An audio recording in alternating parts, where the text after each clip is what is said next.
access and use. Okay, apa beza unauthorized access dengan unauthorized use? Unauthorized access is the use of a computer or network without permission.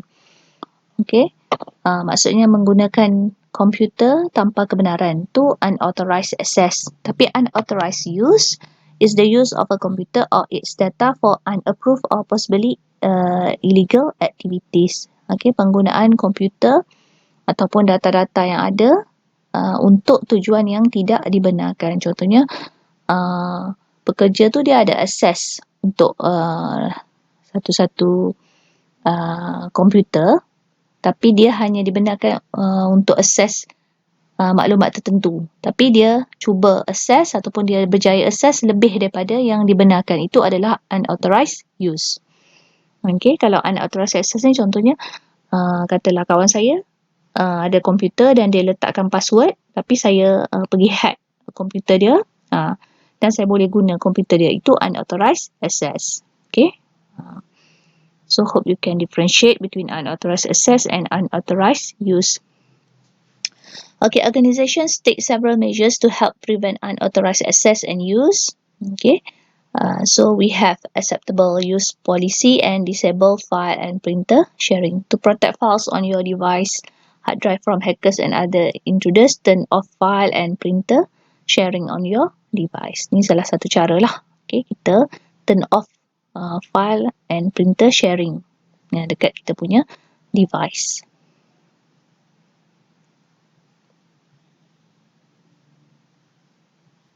Okay, access controls define who can access a computer, device or network, when they can access it and what action they can take while accessing it.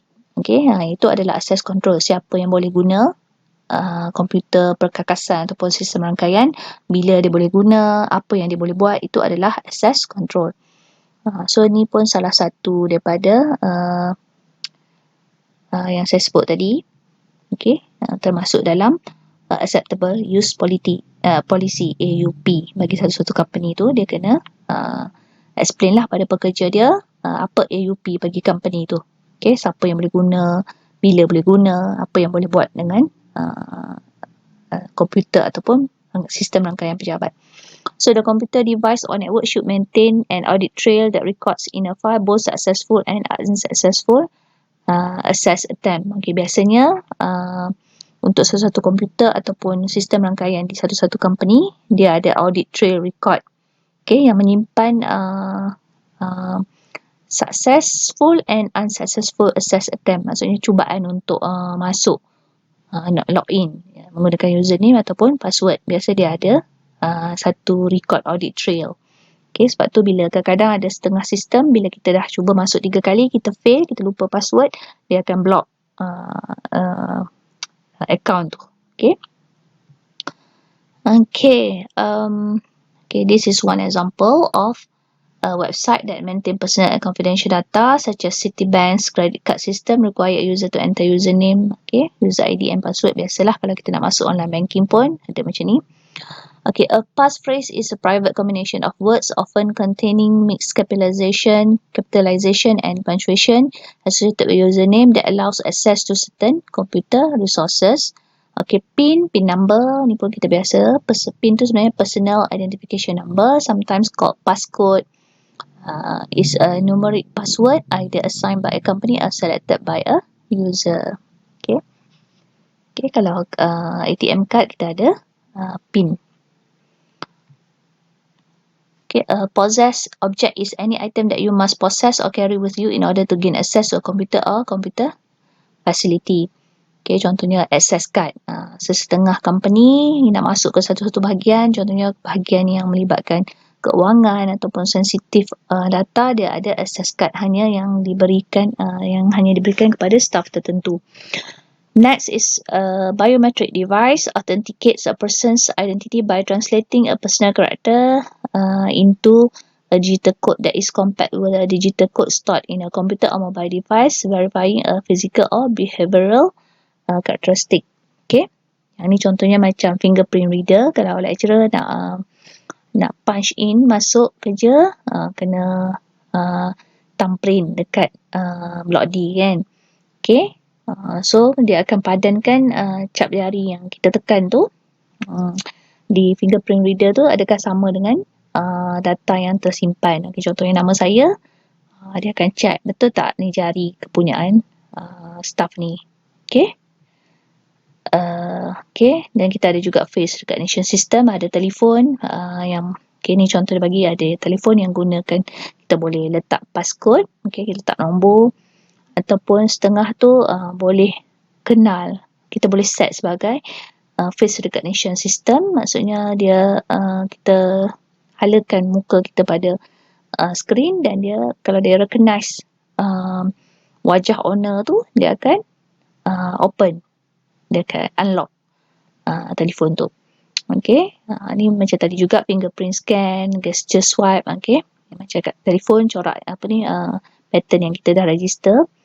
Okay, these are some ways users unlock screen using entering password, scanning fingerprint and swiping a gesture. Okay, this is hand geometry system. A hand geometry system verifies identity based on the shape and size of person hand. Okay. Okay, iris recognition system, anak mata, signature, okay, verification system, voice verification system, ni antaranya lah. Okay, two-step verification use two separate method, one after the next to verify the identity of a user. Okay, dia bagi contoh yang ni two-step verification, satunya user signs in to an account on a computer. Okay, kita masukkan username dengan password. Then user is prompted to enter an authentication code received via message or email message before granted access to the account. Okay, kadang-kadang kita dah masukkan username dengan password, tapi dia ada satu lagi step. Contohnya dia akan hantar one time password pada kita punya handphone number. Okay, tu adalah two step verification. Then user receive security code. Okay, kemudian akan masukkan security code yang diterima tadi, okay, ke dalam website tu untuk login. Okay, tu two step verification. Yang ni untuk memperkemaskan lagi sistem keselamatan. Okay, next, digital forensic. Apa itu digital forensic? Is the discovery, collection and analysis of evidence found on computers and networks. Many areas use digital forensics. Okay, untuk law enforcement, criminal prosecutors, military intelligence, insurance agencies, information security departments. Ini adalah kegunaan digital forensic. Okay. Okay, next we move to software theft. Software theft occurs when someone steals software media, intentionally erase program, illegally registers and or activates a program, illegally copies a program. Tak kisahlah kita curi perisian tu, kita erase, kita activate sesuatu program secara illegal ataupun kita copy sesuatu program secara illegal. So many manufacturers incorporate an activation process into their programs to ensure the software is not installed on more computers than legally licensed. So katalah bila kita beli contohnya antivirus software, dia akan suruh kita activate. Okay, dia ada activation process untuk make sure satu software tu hanya untuk satu komputer, tidak boleh lebih daripada satu komputer. So during the product activation, which is conducted either online or by phone, user provide the software product identification number to associate the software with the computer or mobile devices on which the software is installed. Okay, biasanya dia akan bagi kod lah. So a license agreement is the right to use software. Okay, which means you can install the software on only one computer or device. Some license agreement allow users to install the software on a specified number of computers or mobile device. Okay, ada setengah license agreement tu dia benar pengguna yang sama untuk install dekat phone, dekat laptop. Okay, mungkin dia based on email ataupun phone number. So make one copy of the software as a backup, give or sell software to another individual, but only if the software is removed from the user's computers first. Okay, you cannot install the software on a network such as school computer lab, give copies to friend, while counting to use the software, export the software, rent or lease the software. Ni yang perbuatan yang tidak dibenarkan ataupun dikategorikan sebagai software theft. So next is information theft. Information theft occurs when someone steals personal or confidential information. Okay, encryption. Apa itu encryption? Is a process of converting data that is readable by human into encoded characters to prevent unauthorized access. Okay, encryption ni contohnya kita ada satu kata laluan rahsia. Bila kita nak login satu-satu sistem, password tu dia nak menuju daripada komputer kita menuju kepada server untuk authenticate kita sebagai, contohnya kita nak login email, dia bukan travel dalam bentuk contohnya password you tu 1234, dia takkan pergi dalam bentuk 1234 secara nyata macam tu. Mungkin 1234 tu akan ditukarkan ke dalam bentuk simbol yang berbeza sama sekali. So itu adalah encryption. Maksudnya data yang boleh dibaca menjadi data yang tidak boleh difahami ataupun dibaca oleh kita. Okay, untuk mengelakkan unauthorized access. Okay, this is example of public key encryption. The sender creates a document to be sent via email. Okay, katalah ni satu ayat yang confidential. The new plan will be located mana-mana. So the sender use the receiver's public key to encrypt a message. The receiver, okay, so message tadi dah jadi bentuk nombor macam ni. Then the receiver use his or her private key to decrypt the message. Jadi penerima sebenar sahaja yang akan ada kebolehan untuk decrypt. Maksudnya untuk recover balik ayat tadi ke dalam bentuk ayat sebenar. Okay. This is public key encryption. Okay, process encrypt and decrypt. Okay, next. Digital signature. Ini pun salah satu cara untuk mengelakkan information theft. Is an encrypted code that a person, website or organization attach to an electronic message to verify the identity of the message sender, often used to ensure that an imposter is not participating in an internet transaction. Okay, and another one is digital certificate. Is a notice that guarantees a user or a website is legitimate. A website that use encryption techniques to secure its data is known as secure site. Okay, mana-mana website yang menggunakan encryption technique untuk secure dia punya data, kita panggil secure site. Okay. So secure site ni kita boleh kenal pasti dia ada tanda mangga macam ni dan juga ada HTTPS. Okay.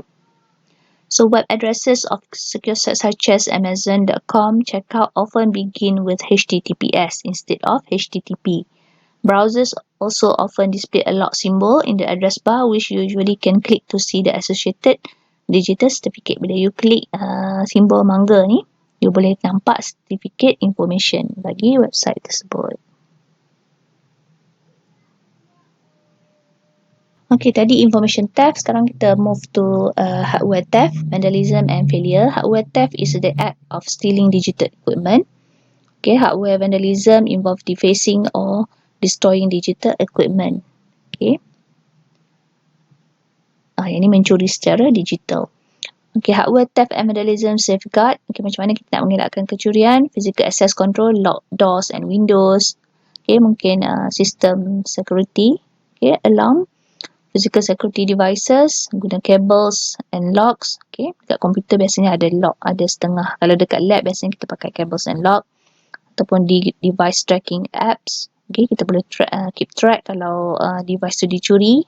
Okay, kat mana device tu menggunakan device tracking app. And okay, tu untuk mengelakkan kecurian. Kalau untuk failure, contohnya bila berlaku kilat, kita ada surge protector, kita boleh ada uninterruptible power supply, okay, duplicate components or duplicate computers, ataupun fault tolerant computer.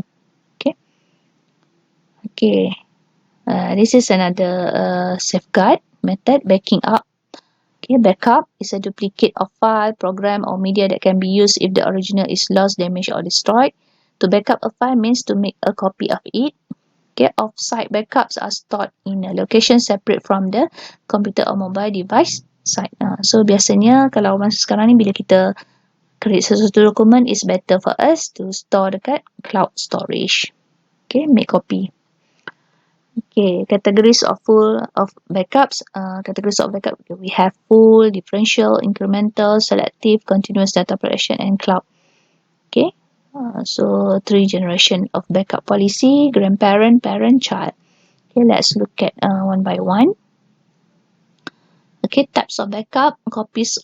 Kalau full backup, copies all of the files on media in the computer. Fastest recovery method, all files are safe, but disadvantage dia longest backup time. Kalau differential backup, copies only files that have changed since the last full backup. Simpan apa yang berubah sahaja. Fast backup method also requires minimum storage space to backup. Recovery is time consuming because the last full backup plus the differential backup are needed. Okay, next is incremental backup. Copies only the files that have changed since the last full or incremental backup.